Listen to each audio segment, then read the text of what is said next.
السلام علیکم، آپ دیکھ رہے ہیں Islami Zindagi channel. Please watch and subscribe now. شکریہ۔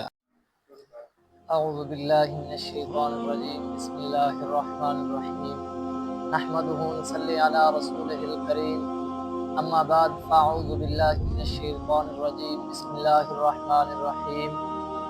محترم ناظرین کرام، السلام علیکم ورحمۃ اللہ وبرکاتہ۔ آج کا جو ہمارا عنوان ہے وہ ہے کہ عقل محدود ہے۔ یہ بات ہمیشہ یاد رکھنی چاہیے کہ ہماری جو عقل ہے یہ محدود ہے۔ ہماری عقل کی رسائی صرف اسباب تک ہوتی ہے۔ اسباب کے آگے کی جو باتیں ہیں وہ ہمیں دین ہی سے ملتی ہیں۔ یہ بات میں آپ کو ایک مثال میں سمجھانا چاہتا ہوں کہ مولانا روم رحمۃ اللہ تعالی علیہ مثنوی شریف میں فرماتے ہیں کہ ایک فلسفی یعنی دانا، علم و حکمت رکھنے والا آدمی کہیں سے گزر رہا تھا تو اس کے کانوں میں قرآن پاک کی تلاوت کی آواز آئی۔ کوئی شخص قرآن پاک کی سورۃ ملک کی آخری آیت تلاوت کر رہا تھا، جس میں اللہ پاک فرماتا ہے قُلْ أَرَأَيْتُمْ إِنْ أَصْبَحَ مَاؤُكُمْ غَوْرًا فَمَنْ يَأْتِيكُمْ بِمَاءٍ مَّعِينٍ۔ ترجمہ کنز العرفان۔ تم فرماؤ بھلا دیکھو، اگر صبح کو تمہارا پانی زمین میں دھنس جائے تو وہ کون ہے جو تمہیں نگاہوں کے سامنے بہتا ہوا پانی لا دے۔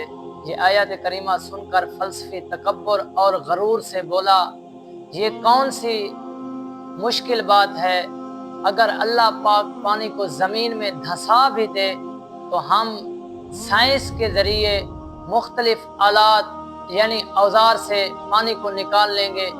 یہ بات کہی اور راستے پر چلا گیا۔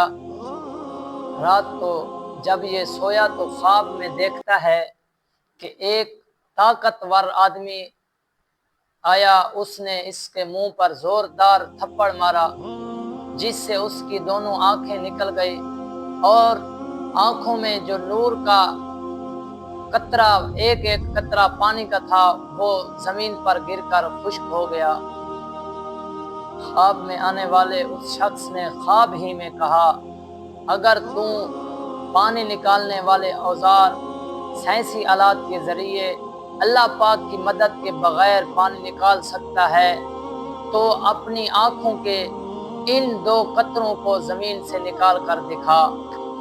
صبح کو جب یہ اٹھا تو دونوں آنکھیں پھوٹی ہوئی تھی اور دکھائی کچھ بھی نہیں دے رہا تھا، اور غرور اور تکبر کا نشہ بھی اتر چکا تھا۔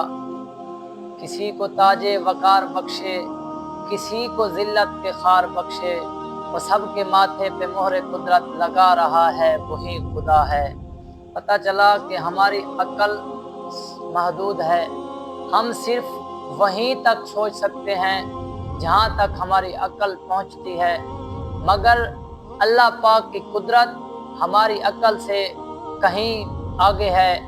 اس لیے درست راہ یہ ہے کہ انسان اپنی عقل سے نہیں بلکہ اللہ پاک کی کتاب یعنی قرآن پاک سے ہدایت حاصل کرے۔ اس واقعے سے ہمیں یہ سبق ملتا ہے کہ ہمیں اپنے علم پر فخر اور تکبر غرور نہیں کرنا چاہیے۔